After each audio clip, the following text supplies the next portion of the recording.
Hello and welcome to another episode of the Electric Norwegian. I'm Mats. This is 2018 model BMW i3. It's not mine, I've borrowed it from a neighbor. Now, it does around, it says 200 kilometers on the gasometer. I think it's a 95, 94 amp hour, whatever the battery size is. It's a tiny little car. I always liked the i3. I don't think I've done a video on it before. I don't remember. Maybe I have. But anyway, it's a used car now. So let's see what we get, shall we? Interior. It's an old-fashioned BMW interior now, really. You have all sorts of things here. I'll run through this old.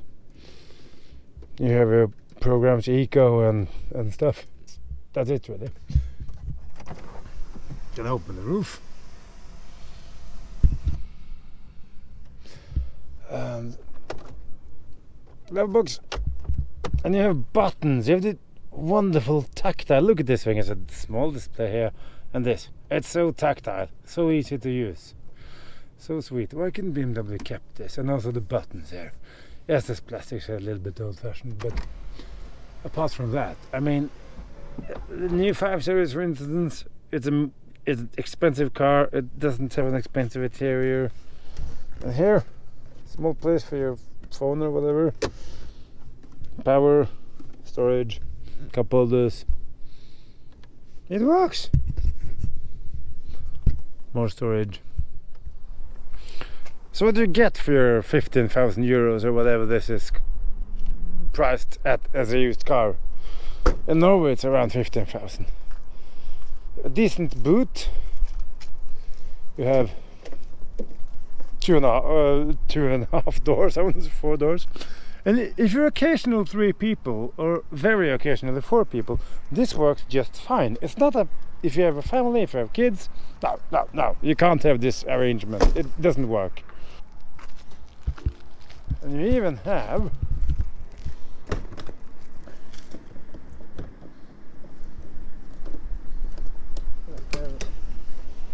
look, here, a frunk. A BMW doesn't offer you this anymore. This tiny little car has it, so that's a top tip for you VW designers and everybody else as well. And you have carbon fiber reinforced plastic, so it's a lightweight. You have a regen and an electric drivetrain that's so well judged. It's better in this car than in many much newer cars, in fact. Yes, there's a bit of thumping coming up through the carbon fiber chassis, and there's a bit of noise from stuff, but it's not excessive. And you really have almost full one-pedal driving here. It's so sweet, the driving sensation of it.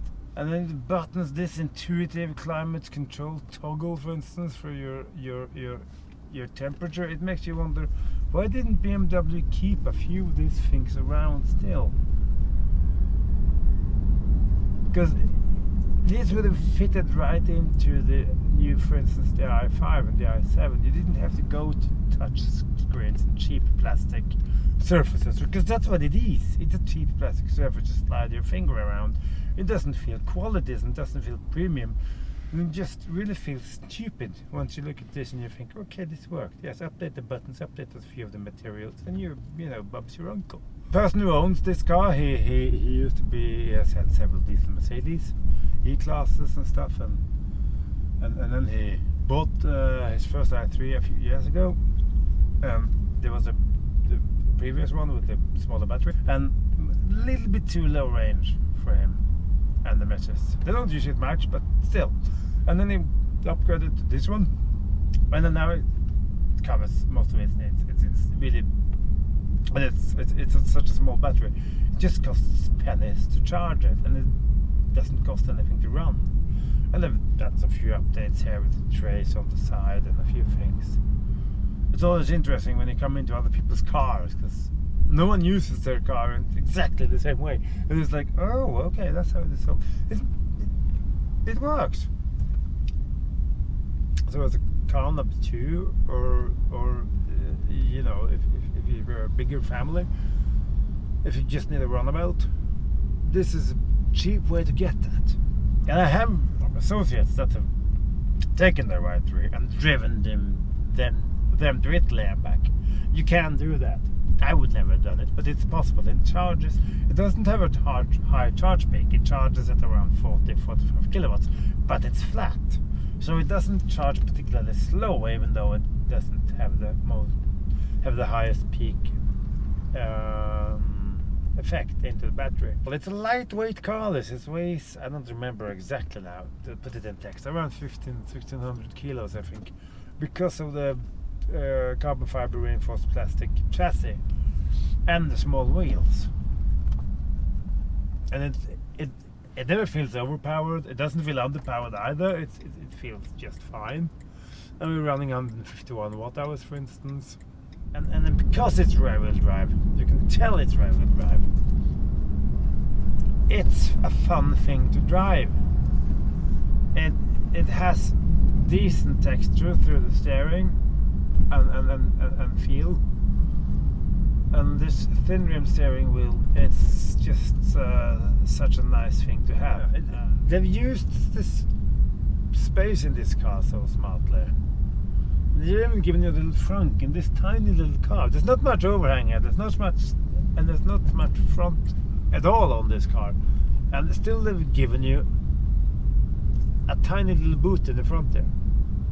And then BMW comes out with what they have. I mean, if they had kept to the original plan and developed the I-Series cars into something more than this and scaled it, it's just because this is a really, really smart construction. It's a smart build. The drivetrain is fantastic. Apart from the looks, which is divisive, and that's alright, but the rest of it as an EV is just so clever. It really is. And I'm so sad that BMW didn't carry on using some of these design cues and these ideas and that kind of thinking, and then just fell back to what they thought were safer. It's 5 degrees outside, by the way, and the seating position is very good in this one. You have so much adjustment in it, even with manual seats, but that's not a problem. You don't need electric seats for everything. It's a very surprising amount of adjustment in the steering wheel, for instance, the reach and rake of it, and also in the seat itself. You can go from sit very high in the car to just drop straight down. Given the amount of money this costs now, it's a really good value proposition. When they came out, they were expensive. Particularly, they were expensive in all markets, but particularly in other markets like America and on the continent. It was much more expensive than it had any right to be. Entirely set up a sound system. Probably came in a few options. This is it's good. It's not wow-ish, but it's good.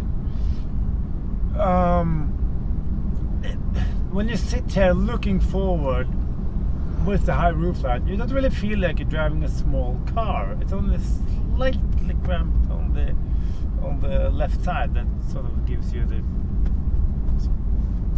door could have been a little bit further out, but that's probably me with my long arms being pinkish. Like I said before, you sit so correctly in this car. The sitting position in this car, it's just really, really nice, at least for me. But you feel like you're driving a bigger car than you do because of the cab forward design, of the windshield and of the space between you and what you perceive to be the end of the car. When you turn around, of course, it's a tiny little thing. You floor it and it really, really shifts. One of the downsides with this short wheelbase is, of course, the fact that you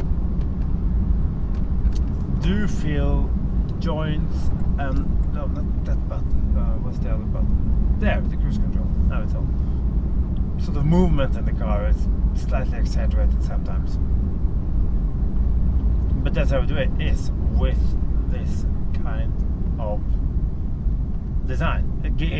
It's a short car. That's kind of the price you pay for it. It can be a little bit bouncy at times, but mostly it's surprisingly well judged, this thing.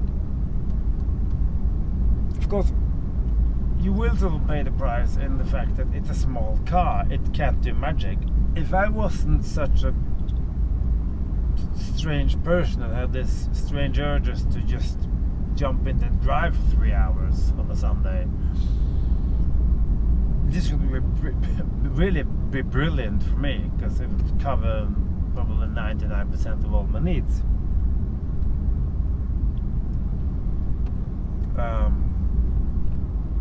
And it really would cover most of what most people need a car for. Unless, of course, you need that big pickup truck there, the F-150 or whatever it was. But that's a bit like saying, oh, I go to the south of France once every year. Yeah, well, then you can rent a car or take a plane or whatever. I don't really care. This isn't for that. You can go to the south of France for that. If you want to, mind you. It is capable of doing that. You just need to charge a bit on the way. I've been fiddling around with the driver modes, and in Eco Pro and stuff, it sort of starts cutting on your heating, and it's not really comfortable. So just keep it in comfort and just use the car as a car. It doesn't really matter. Probably pinches a little bit on your range, but yeah, not that much. It's not a big problem. Do you miss adaptive cruise? Not really. It's not a... It works. And once again, I'm struck by the tactility and feel of the buttons here. Yes, they're plastic buttons, but they don't feel cheap. There's so many cars now, they get into the car and the plastic things, the buttons and interior feels cheap. Even the surfaces here, plastic surfaces of this car, there's more upmarket in here than there are in an iX3 or an iX2 or whatever they're called. Because this modern fascination with this cheap, crappy plastics and gloss surfaces, it's just no. Yes, you have some wanky surfacing here of the recycled whatever they've been using in the side of the doors here, but still, it's not you know, it's really, this is kind of what BMW used to be about, what the Germans used to be about, using quality materials everywhere. And now they don't do that anymore, for the most part. It's sad, but that's how it is. With an average still of 151, either this strip computer has stopped working, or no, it really hasn't. It is just consistent. It's so clear and easy to use, this one. The instrument cluster is not full of stuff you don't need. And once you get to use the iDrive system, it's really well thought out. It's not bad at all. And I can see why people enjoy using it so much, because it is a good system. It's a bit sad that BMW now, in some ways, are moving away from it again. It seems so far like a relatively consistent range indication, because it said 200, but it fell pretty quickly to 160 kilometers, and we have 117 indicated now. We've done 45.4. It's very nice to have the decimals here, by the way. And it falls sort of linearly, so it seems like it can do at least pretty well what it estimates in the first place, which is good. You can trust it. It's not like in the Leaf, which lies to you and then keeps on lying. We're in the motorway. This is a tiny little car with a carbon fiber chassis and frameless windows, and it's relatively quiet in here.